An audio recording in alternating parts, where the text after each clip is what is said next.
Good afternoon, Captain Jerry Dilsaver here. I'm with Nathan Yao. We're here for another session of Chatlee Boat Marine Fishing Tips. Today, we're going to talk a little bit about corks and using them. We brushed on it briefly in one of the others, but we're going to expound upon it today. First, I will tell you there are all sizes and shapes of corks. There are little corks that go in the water silently when you're in a small body of water and don't want to be making noise. And then there are big noisy corks like this one for when you're out in open water or the current's running strong when you want to make a lot of noise.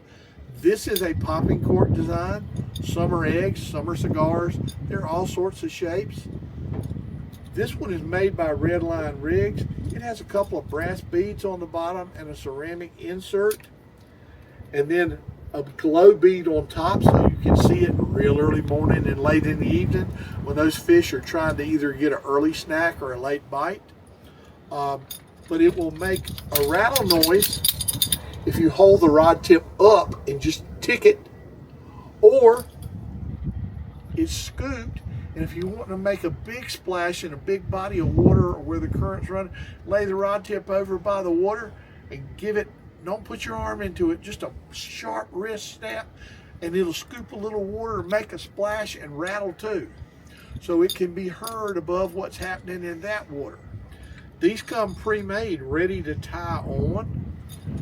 The difference with these and the next one I'm going to show you is that they're made here, and you have to change the leader for your bottom depth.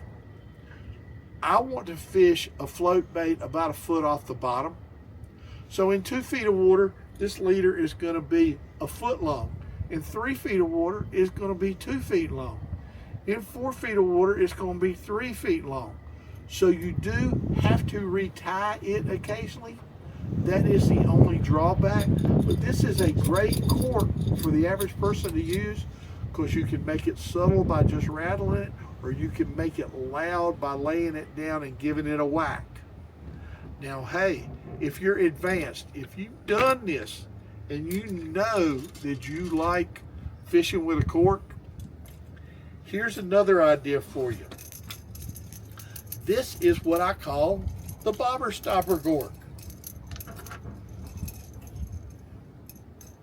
It's on the line that goes from the swivel down here to the leader up to your rod and reel.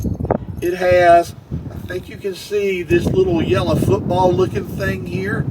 That stops the bottom length. There's one up here that stops the top length. So if I want it shallow, I leave it where it'll stop there. If I want to fish deeper, I just slide this up, and the cork will slide up the line further, and the bait is further down away from it.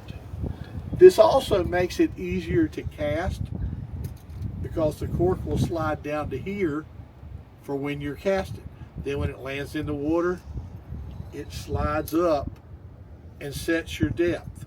Now, the reason I put this bottom one on is so that I can slide it up and tighten this together and make a popping cork out of it in here.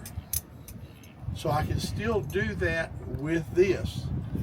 I do like the popping cork design. It's versatile. I can be subtle, I can be loud, just like with the other one. This one casts a little better, and you don't have to adjust the leader here every time. You just move the cork up and down the line. They work wonderful with live baits, and I have used shrimp on them that either I bought heads on dead or died in the live well, and when I got desperate at the end of the day, put that shrimp on it. Now when I do that, I hang them on it upside down with that dead one and let it drift through, but I still get strikes with it. If I'm using a minnow that has expired, I hook him in the middle so he balances under the water. But it's just another way to use a cork. This is a little more versatile. You've got to make it on your own, whereas you can go in the store and buy this one.